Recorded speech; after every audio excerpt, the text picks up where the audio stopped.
Now front and center in all of this chaos is Congresswoman Adelita Grijalva. The Congresswoman says she was on her way to lunch when one of her staff members called to report the raid.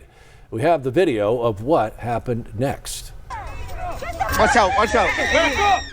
You see right there, Grijalva says she was walking up to the scene, identified herself as a member of Congress, and asked for information. She says she was told by agents they didn't have the authority to tell her anything. She claims after that, she and others were pushed around and eventually pepper sprayed.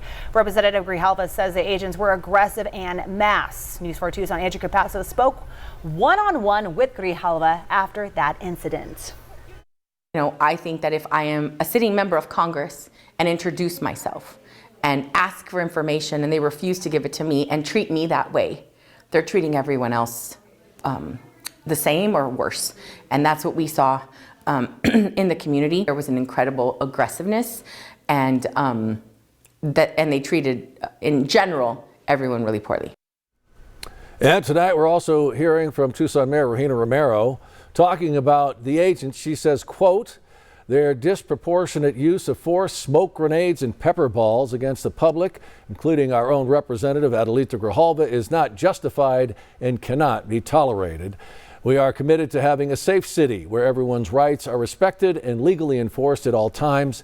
We encourage people with video or photographic information about today's incident to keep it for potential investigation and follow up.